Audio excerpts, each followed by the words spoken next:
नमस्कार, मेरा नाम हिमांशु धवन और आज कुछ पेशेंट्स के कमेंट है या समझ लो कि जो मेरे को देख रहे हैं उन व्यूअर्स का कुछ क्वेश्चंस हैं, तो मैं उन क्वेश्चंस को आज आंसर करने वाला हूं क्योंकि वो कमेंट्स कर रहे हैं मेरे को कि इसके रिगार्डिंग बात करो या इस टॉपिक के बारे में रिगार्डिंग बात करो। तो एक एक करके मैं क्वेश्चंस पढ़ता हूं। पहला क्वेश्चन जो है उनका कि 6 mm का एपिडाइमल सिस्ट है, क्या वो नेचुरली रिमूव किया जा सकता है या नहीं? क्योंकि 6 mm का डायमीटर, मतलब उनका कहने का मतलब है 6 mm की एपिडाइमल लेयर के ऊपर एक गांठ बन गई है और वो गांठ ठीक हो सकती है या नहीं। तो गारंटी ठीक हो सकती है, नेचुरली ही ठीक भी हो सकती है। उसके लिए हमें कोई अलग सर्जरी या कोई भी ऐसे प्रोसीजर में जाने की ज़रूरत नहीं है। मेरे पास कुछ ऐसे केसेस हैं जिनके लिए मैंने रिपोर्ट्स आपके सामने बिफोर आफ्टर दिखा रखी है, जिनको सिर्फ आयुर्वेद ट्रीटमेंट से ही आराम मिल गया। बट यहाँ पर ऐसा नहीं है कि सिर्फ आयुर्वेद ट्रीटमेंट ही काम करता है, यहाँ पर होम्योपैथ भी और आयुर्वेद दोनों ही ट्रीटमेंट अच्छा काम करते हैं, जहाँ पर हमें सिस्ट को कम करना होता है या सिस्ट को भगाना होता है। सेकंड क्वेश्चन आ रहा है, उन्होंने पूछा है सर मेरा 2 महीने हुए हैं, मैं 3 बार मास्टरबेशन कर रहा हूँ या हो रहा है और सीमन में ब्लड आया है, क्या वो कैंसर है? सर मैंने दवाई भी खा ली है लेकिन अच्छा नहीं है हो रहा है, please sir help me. Basically cancer आप सीधा प्रोस्पेक्टिव पे कैसे पहुंच जाते हो? अगर आपको ये लग रहा है कि आपके सीमन में ब्लड आ रहा है तो सबसे पहले क्वेश्चनिंग आपकी उठनी नहीं चाहिए कैंसर की, क्योंकि बहुत सारे लोग सीधा कैंसर क्यों सोच लेते हैं कि वो कैंसर ही हो सकता है।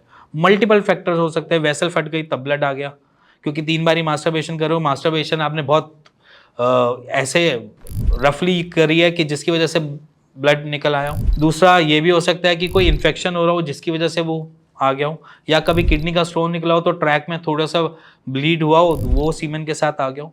बहुत मल्टीपल चीज़ें होती हैं। अगर आपको खुद जांच करनी है इसकी कि क्या है वो, तो सिंपल एक ही चीज़ है जिससे हम चेक कर सकते हैं कि वो है क्या। तो सिंपली जाओ एक सीमन कल्चर का टेस्ट करवा लो। मैं फिर भी बोल रहा हूँ, सीमन कल्चर का टेस्ट करवा लो, जिसमें ये पता चल जाएगा कोई इन्फेक्शन से तो नहीं है, रेड ब्लड आ रहा है किस रीज़न से आ रहा है, या क्या इन्फेक्शन की वजह से तो नहीं आ रहा है, या कुछ और प्रॉब्लम तो नहीं है। तो सबसे पहले सीमन कल्चर करवा लो। फर्दर अगर कुछ उसमें निकलता है तो फिर आगे के टेस्ट बोले जाएंगे, बट सबसे पहले सीमन कल्चर करवा लो। थर्ड क्वेश्चन है, सर मैं दुबई में हूँ और मुझे भी ऐसा लगता है कि वहाँ पर बहुत सूजन और ठीक नहीं हो रहा है, प्लीज़ रिप्लाई, कैसे ठीक होगा और बहुत परेशान हूँ 1 महीने से। देखो, दुबई में हो, अच्छी बात है, काम करो बढ़िया से। अभी इसमें क्या है कि सूजन जो है उनका, मेरे ख्याल से कहने का तात्पर्य ये है कि वो टेस्टिकल्स में सूजन की बात कर रहे हैं कि वहाँ पर उनको सूजन महसूस हो रही है। अब सूजन महसूस हो रही है, उन्होंने दवाई ले ली है, मे बी शायद उन्होंने एंटी इन्फ्लेमेटरी ले ली या कोई पेन किलर खा लियो, तो पेन किलर में उस टाइम तो पेन में रिलीफ मिल गया, बट बाद में वो पेन बना रहा। जैसे जितने टाइम के लिए पेन किलर खाते हैं थोड़े टाइम के लिए ठीक हो जाता, देन उसके बाद फिर से वो पेन स्टार्ट हो जाता होगा। तो बेसिकली दुबई में हो तो मेरे ख्याल से आपको वहाँ पर जांच करवाने की ज़रूरत है। अगर टेस्टिकल्स में पेन हो रहा है तो मल्टीपल रीज़न हो सकते हैं, इन्फेक्शन से भी हो सकता है, या फिर वेरिकोसील भी हो सकता है, या फिर कुछ और रीज़न भी हो सकते हैं। तो पेन, सबसे पहली चीज़ समझो कि पेन हो रहा है तो इट मीन्स कोई ना कोई कॉम्प्लिकेशंस है। दवाई खा रहे हो तब भी उसमें आराम नहीं मिल रहा, बार बार स्टार्ट हो रहा है, तो उसमें मान लो कि कोई ना कोई कॉम्प्लिकेशन है। मैं यहाँ से आपको सीधा गाइड कर दूँ कि यही प्रॉब्लम है, तो यहाँ पर हम भी नहीं एग्जैक्ट आंसर दे पाएंगे, क्योंकि यहाँ पर सबसे पहले क्लियर ही आपकी सिर्फ और सिर्फ जांच ही दे पाएगी। इसके लिए एक यूएसजी स्कैन करवा लो, ठीक है। यूएसजी स्कैन में ये क्लियर हो जाएगा कि इन्फ्लेमेशन आ रही है तो क्या आ रहा है, इन्फ्लेमेशन किस रीज़न से आ रही है, ये भी थोड़ा सा क्लियर हो जाएगा। तो हम पहले ये चेक करते हैं कि दर्द हो किस वजह से रहा है, उत्पत्ति किस वजह से हो रही है, वो इन्फ्लेमेशन की वजह से हो रही है या किसी और रीज़न से हो रही है। तो पहले हम यूएसजी करवा लेते हैं, जिसकी वजह से हमें क्लियर हो जाएगा कि अगर इन्फ्लेमेशन है तो वो पेन इन्फ्लेमेशन का है। और अगर उसमें नहीं आता कुछ, इन यूएसजी स्कैन में अगर कुछ नहीं शो होता, नॉर्मल सारी चीज़ें होती है, तो फिर हमें सीमन कल्चर या करवाने की रिक्वायरमेंट है। कोई इन्फेक्शन की वजह से पेन तो नहीं है, तो यहाँ पर ये दोनों जांच करानी जरूरी पड़ती है, जिससे हमें ये क्लियर हो कि पेन की जड़ क्या है, दर्द का रूट क्या है। अब फोर्थ क्वेश्चन आ रहा है जिसमें यह है कि वेरिकोसील में स्क्रोटम स्किन जल गया है और कोई भी प्रॉब्लम तो नहीं होगी, प्लीज़ वीडियो बनाएं। देखो, वेरिकोसील में स्क्रोटम जल गया है ये समझ नहीं आया, क्योंकि वेरिकोसील में स्क्रोटम कैसे जल सकता है? वेरिकोसील एक वेन्स की प्रॉब्लम है, वो भी इंटरनल प्रॉब्लम है, और स्क्रोटम जलेगा कैसे? उसका कोई रीज़न हो ही नहीं सकता कि वो जलेगा। अगर आप ये कहने की बात कर रहे हैं कि वो जला किसी ना किसी और रीज़न की वजह से है, मे बी शायद वो फंगल इन्फेक्शन की वजह से आपको ऐसे पैचेस बन गए हों गोल गोल, जिसके बाद आपको खुजली करने में मज़ा आ रहा हो और उसके बाद वो धीरे धीरे धीरे जलने वाली स्किन या काली पड़ गई है वहाँ की स्किन। अगर आप इसकी बारे में बात कर रहे हैं तो वहाँ पर स्किन का ट्रीटमेंट आपके लिए अवेलेबल है, किसी भी डॉक्टर के पास चले जाओगे, फंगल इन्फेक्शन का ट्रीटमेंट वो आपको दे देगा। और रही बात वेरिकोसील से, वेरिकोसील से स्क्रोटम का कोई जलने का लेना देना नहीं होता। वो इसलिए नहीं होता क्योंकि वेरिकोसील एक इंटरनल प्रॉब्लम है, टेस्टिस से जाने वाली वेन्स के अंदर डायमीटर इंक्रीज होने को वेरिकोसील बोलते हैं, तो उसका कोई लेना देना ही नहीं है। हाँ, अगर वहाँ पर इन्फ्लामेशन है, सूजन आ रही है, या किसी और तरीके का स्क्रोटम जो है वो लाल रंग का शो कर रहा है, तो वहाँ पर हाइड्रोसील के लक्षण दिखाई देने को मिल जाते हैं, या वो वहाँ पर हाइड्रोसील बनना स्टार्ट हो जाता है। बट यहाँ पर जलने का कोई लेना देना नहीं है। फिफ्थ क्वेश्चन पे पहुँचते हैं। फिफ्थ क्वेश्चन बता रहा है, सर मुझे वेरिकोसील और फ्यूनिकुलाइटिस है, बट मुझे दर्द हर टाइम रहता है, ज़्यादा चला भी नहीं जाता है और बहुत दर्द है सर, प्लीज़ हेल्प मी। देखो, पहले आपको ना कुछ चीज़ों को आइडेंटिफाई करना पड़ेगा। आइडेंटिफाई कैसे? मतलब कि पेशेंट को फ्यूनिकुलाइटिस और वेरिकोसील दोनों है। हम यहाँ पर वेरिकोसील को सेपरेट रखें, फ्यूनिकुलाइटिस को सेपरेट रखें। फ्यूनिकुलाइटिस का पेन जो होता है वो इन्फेक्शन वाला पेन होता है, मतलब वो इन्फेक्शन की वजह से दर्द है।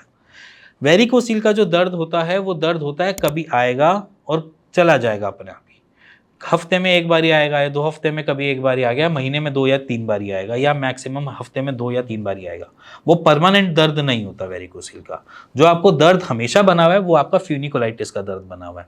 तो यहाँ पर फ्यूनिकुलाइटिस का अगर इलाज करवा लोगे तो आपका दर्द ठीक हो जाएगा, एज कम्पेयर टू जो अभी आप फेस कर रहे हैं, या जिसको मैं बोलूँ कि आज के टाइम में जो आप सफ़र कर रहे हैं पेन को, उसमें सबसे पहले फ्यूनिकुलाइटिस का इलाज करवा लो, आपका पेन रिलीफ मिल जाएगा। अब फ्यूनिकुलाइटिस के इलाज में एंटीबायोटिक्स है। आप जहाँ पर भी रहते हैं अपने आसपास के किसी भी डॉक्टर के पास जाकर एंटीबायोटिक्स की रिगार्डिंग आप बात कर सकते हैं, अपने फ्यूनिकुलाइटिस की रिपोर्ट दिखाकर उनका ट्रीटमेंट ले सकते हैं। फ्यूनिकुलाइटिस के ट्रीटमेंट से आपको काफ़ी रिलीफ मिल जाएगा। वेरिकोसील में आपको जो दर्द होता है वो मीडियम होता है और नॉर्मल रहता है, और उसमें आप ऐसा नहीं है कि काम नहीं कर सकते, थोड़ी देर के लिए अनईजीनेस बनेगी बट उसके बाद वो नॉर्मल हो जाएगी। तो वेरिकोसील का पेन आपको हरदम नहीं होता, पहला पॉइंट। तो फ्यूनिकुलाइटिस के ऊपर आज जोर डाल लोगे, ठीक कर लोगे, तो आपके दर्द भी सॉल्व हो जाएंगे। सिंपल और क्लियर, इसमें एक ही चीज़ बोलूँगा, फ्यूनिकुलाइटिस का इलाज करा लो, आपका दर्द रिलीफ मिल जाएगा। मैं अब 6 क्वेश्चन के बारे में बात करता हूँ जो पेशेंट ने पूछा है।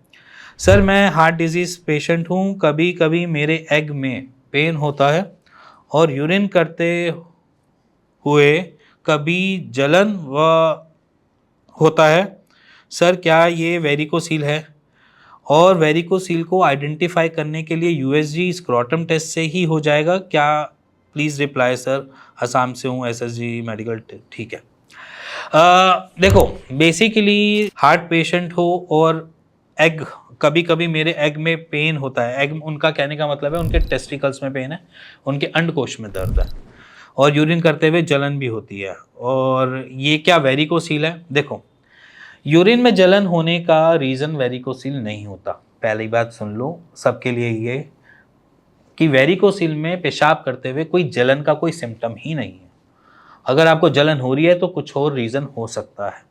जलन होने के रीज़न ये भी हो सकते हैं कि सबसे पहला कि ज़्यादा मसालों वाला खाना तो नहीं खा लिया। यूरिन में जलन होने का रीज़न ये भी हो सकता है कि आपका कोई किडनी स्टोन तो नहीं निकला है। यूरिन में जलन होने का एक और ज़रिया भी है कि कोई इन्फेक्शन तो नहीं है, यूटीआई या यूरिन इन्फेक्शन तो नहीं है। तो ये तीनों चीज़ें हो सकती है। तो जलन का लेना देना वेरिकोसील के साथ नहीं है, ठीक है? और वेरिकोसील के साथ इसको जोड़ो भी मत। रही बात अंडकोश में दर्द की, कि आपके एग में जो दर्द बना हुआ है, अब वो दर्द के लिए सबसे पहली चीज़ आपने अपने क्वेश्चन में ही आंसर दे दिया, क्या मैं उसके लिए यूएसजी स्कैन करा लूँ उसमें क्लियर हो जाएगा? तो यस, परफेक्टली फाइन कि आप यूएसजी करवा लो, तो उसमें आपको क्लियर हो जाएगा कि टेस्टीज में पेन जो है वो किस आधार पर है, किस रीज़न की वजह से है। देखो टेस्टीज में पेन होना इन्फ्लेमेशन है, समझ सकते हैं, बट इन्फ्लेमेशन किस रीज़न से, वो वेरिकोसील की भी हो सकती है। आपको जैसे पेशाब में जलन आ रही है तो क्या पता इन्फेक्शन की जलन ना हो, या इन्फेक्शन की वजह से वो टेस्टीज में पेन ना बन रहा हो, तो ये भी हो सकता है। तो वो सारी चीज़ें आपकी यूएसजी में क्लियर हो जाएंगी और ये चीज़ एक्चुअली में ठीक हो भी सकती है। बस आपको थोड़ा सा अपने डॉक्टर पे विश्वास दिखाना पड़ेगा और एक राइट डॉक्टर इसके लिए ढूंढना पड़ेगा। इसके अलावा आपको कोई परेशानी वाली बात नहीं है। और रही बात आपकी हार्ट डिजीज़ की, तो हार्ट डिजीज़ इसमें मैटर नहीं करेगी, क्योंकि हार्ट अपना काम कर रहा है, उसका कोई आपके वेरिकोसील से या आपके उस पेन से कोई लेना देना नहीं है। अब बात करते हैं 7th क्वेरी पे। सर मेरे दोनों अंडकोश को छू भी नहीं सकता, बहुत दर्द होता है और अब तो लगातार 1 महीने से दर्द हो रहा है, मैं बहुत परेशान हूँ, कृपया मुझे सही होने का तरीका बताएं। देखो अंडकोश में दर्द होने के मैंने बताया कि काफ़ी सारे रीज़न हो सकते हैं। अंडकोश में दर्द एक सिंगल एक चीज़ की वजह से नहीं होता, मल्टीपल रीज़न हो सकते हैं। तो अंडकोश के दर्द को आप अगर सीधा बोलो कि मैं सॉल्यूशन दे दूं, तो सॉल्यूशन उसका कुछ नहीं है, एंटी इन्फ्लेमेटरी दवाइयाँ खा लो, क्या पता उससे आपको आराम मिल जाए, सॉल्यूशन यही है। बट वो दर्द किस रीज़न से हो रहा है पहले उसको चेक कर लो। इसी के लिए मैं अपनी हर वीडियो में बोलता हूँ कि आप सीधा निष्कर्ष पे ना पहुँचो, उससे पहले उसके लिए एक फैक्ट्स चेक कर लो कि है क्या हुआ है एग्जैक्टली। अगर वो यूएसजी स्कैन में अगर कुछ चीज़ें क्लियर हो जाती हैं तो इट मीन्स कि वहाँ पर किसी भी डॉक्टर के लिए काम करना ईजी हो जाएगा, रादर देन वो पहले आपको 15-20 दिन की दवाई खिलाए, फिर 15-20 दिन के बाद आपकी जांच करवाए और फिर वो जांच करवाने के बाद फिर वो आपको उसकी दवाई खिलाए। तो उससे बेटर है पहले जांच करवा लो, 15-20 दिन क्यों वेस्ट करने, है ना।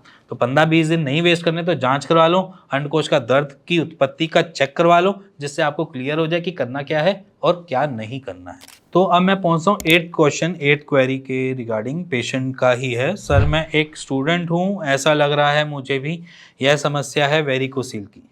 अपने नज़दीक डॉक्टर के पास गया था पर उन्होंने यह समस्या मुझे नहीं बताई है और कुछ दिनों की दवाइयाँ दे दी हैं, अभी आराम नहीं है। यह समस्या 8 दिन से है और मैं चिंतित हूँ कि मेरा मेडिकल अनफिट तो नहीं होगा। मैं रेलवे एग्ज़ाम की प्रिपरेशन कर रहा हूँ और सर अभी अभी जैसे तैसे करके कान का ऑपरेशन पिताजी ने कराया है और सर अभी पैसों की प्रॉब्लम है, प्लीज़ सर इस समस्या का समाधान बताएं और आपकी बड़ी कृपया होगी।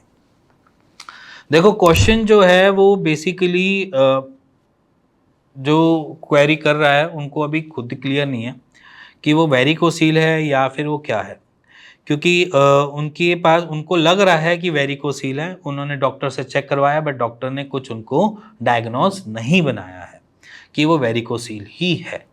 बट उनको पेन हो रहा है और पेन की वजह से वो उनको ये लग रहा है कि पेन बढ़ रहा है या आराम नहीं मिला पेन में, तो इसलिए उनको लग रहा है कि दवाइयाँ जो मैं खा रहा हूँ वो बिल्कुल यूज़लेस हैं और उधर से उनकी रेलवे के एग्ज़ाम की तारीख पास है, उसकी वो तैयारी कर रहे हैं और रेलवे में मेडिकल में वो अनफिट ना हो जाए। देखो सिंपल सी बात समझना कि अगर आप रेलवे में अगर जाते भी हैं या कहीं पे भी मेडिकल देने जाते हैं, कोई भी वहाँ पर छू कर नहीं बताता कि वो है क्या एग्जैक्टली। वहाँ पर जब आप मेडिकल के लिए जाते हैं तो तब आपके ऊपर बोला जाता है, जब आप वहाँ पर पहुँचोगे वहाँ पर आपसे खांसी करवाई जाएगी, जोर जोर के आपको बोला जाएगा कि आप खांसी करो। अब वो खांसी जब करवाते हैं तो हमारे टेस्टिस जो होते हैं वो टूवर्ड्स अपर जाते हैं थोड़े से, जब वो ऊपर जा रहे होते हैं, जब खांसते हैं तो टेस्टिस अगर ऊपर की तरफ थोड़े से बन रहे होते हैं, जा रहे होते हैं, तो इट मीन्स वो फिट है। और अगर वो नहीं जा रहे होते तो वो अनफिट क्लियर करते हैं, पहली बात। तो आप जब आप मेडिकल टेस्ट में जाते हो या किसी भी ऐसी जगह पे जा रहे हो तो वहाँ पर आप खुद पहले शीशे पे खड़े होकर चेक कर सकते हो कि आपके टेस्टिस खांसने के बाद ऊपर चढ़ रहे हैं नहीं जा रहे। अगर वो ऊपर चढ़ रहे हैं तो इट मीन्स वो फिट है, अगर वो नहीं जा रहे हैं तो उसको अनफिट क्लियर कर देता है। इसलिए वहाँ पर टेस्ट रिकमेंड कर देते हैं कि जाकर आप अपना यूएसजी स्कैन करवा दो जहाँ पर उनको डाउट लगता है। तो यहाँ पर अगर आप खुद से प्रिपरेशन कर रहे हो और आप खुद चेक करना चाह रहे हो कि वो फिट है या नहीं है, तो उसका ज़रिया यही है।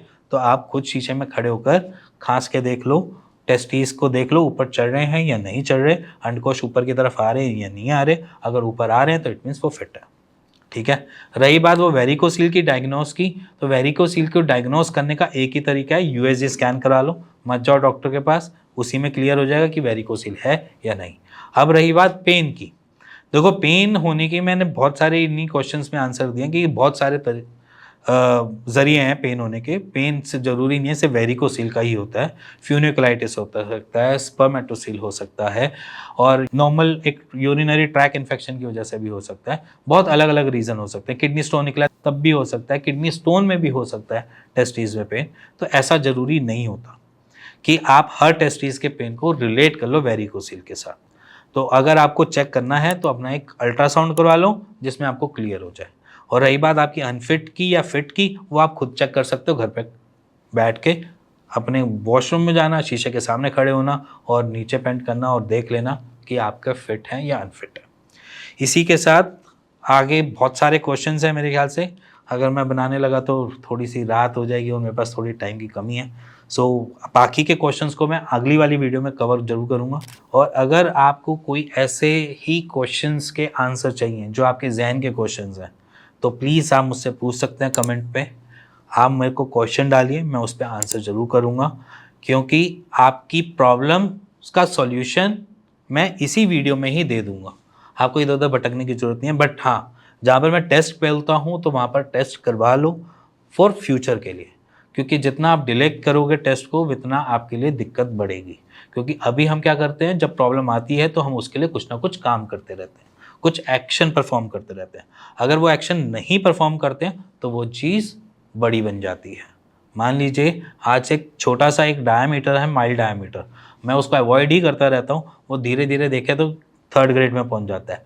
फिर वो थर्ड ग्रेड में जब पहुँच जाता है तो उसकी रिकवरी भी फिर वैसे ही स्लो मिलती है as compare to mild grade के रिगार्डिंग। तो समझो चीज़ों को, एक सिंपल सा तरीका है, खुद से जांच करवानी है खुद से जांच करा लो, नहीं तो अपने आसपास के डॉक्टर से मिलके एक प्रिस्क्रिप्शन लेटर पर लिखवा कर जांच करवा लो। इसी के साथ मिलेंगे नेक्स्ट वीडियो में, तब तक के नमस्कार।